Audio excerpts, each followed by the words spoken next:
Well, it is the New York Times, but it is an opportunity for the New York Times to go much deeper, to have much more comprehensive coverage of deals, of Wall Street, of the deal makers. It's primarily web-based, but we also have a presence in the newspaper Tuesday through Friday. Reporters write for the paper and for the web. It's being able to use video. It's doing things on mobile devices. It's a news operation that exists on many different platforms. Now, there's been some discussion that it's a kind of maybe a little bit clubby or a bit of a cheerleading. It's different than sort of maybe some traditional journalism in the New York Times business section.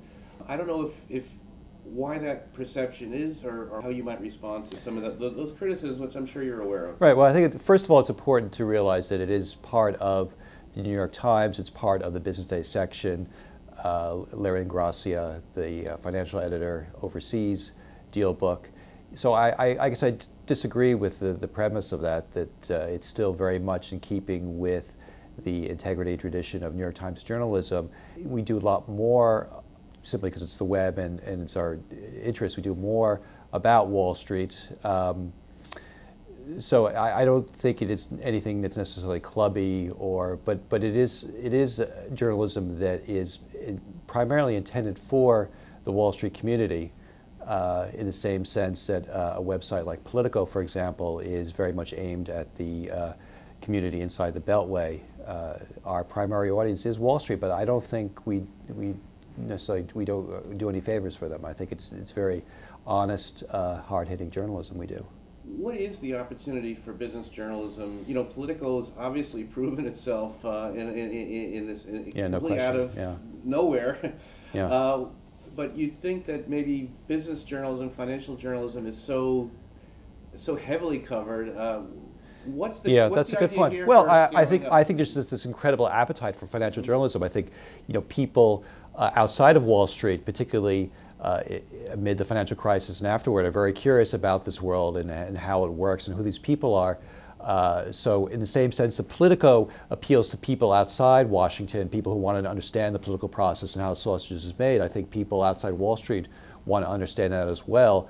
And for people on Wall Street, it's the amount of information they get is amazing. It's Bloomberg, Reuters, the Wall Street Journal, Financial Times. It's just, but they can't seem to get enough. And I think Dealbook is an opportunity to do a lot more, to have it much more focused, to have, we're not always going to have everything, we're not always going to be first, but I think we can be smart, we can be original, and people respond to that.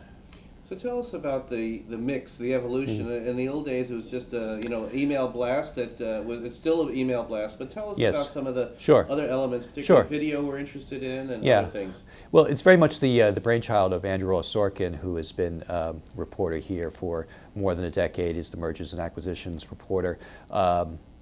Andrew started this because he was, for his own reporting purposes, was sort of accumulating links and reports from all different kinds of media to understand what he needed to cover.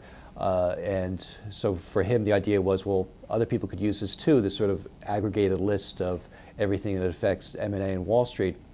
Started sending it out as a newsletter in 2001, drew a huge audience, more than 200,000 people very quickly.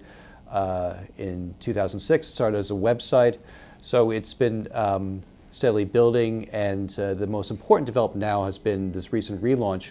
We've hired a number of people, 8 reporters, some from the Wall Street Journal, Chicago Tribune, Huffington Post, TechCrunch, and the idea is to focus much more on original content, original reporting, breaking news, doing analysis of the top stories, doing our own takes on the top stories, and being less of an aggregator. We do a fair amount of that. But if you come to Dealbook on a regular basis, you'll see the site is being updated, and it's a much more reflects the original work of our reporters and our columnists. We all have a number of columnists. We have some law professors, Stephen Davidoff, the Deal professor, who sort of gets into the nitty-gritty of the legal language of transactions. Peter Henning, who writes about white-collar crime, which is very much in the news these days. And we have another law professor writing about bankruptcy and others. So I think you get a much more analytical, deeper coverage than you might find in other places in the financial press. And you've introduced video recently. Yeah, video is very important because I think, with a website, particularly at a newspaper company like this, you want to think of the site as more than just an extension of the print. You want to be much more dynamic and vibrant. And video, I think, goes a long way toward doing that. It shows the personalities behind many of the top stories, and it also can show the personalities of the people covering the story. I think people respond to that, and it's been very popular so far. What's in store for 2011? Yeah, it's a great question. Well, we have many plans. We have to do much more with data, being able to do more analytical crunching of numbers, showing what's behind the deals, what's behind valuations of companies. I hope to do more with video, to have possibly do more doing podcasts and other sort of multimedia and interactive graphics. We're not finished hiring, so we'll be expanding our editorial staff as well. So I think you expect a lot more features on Dealbook going forward.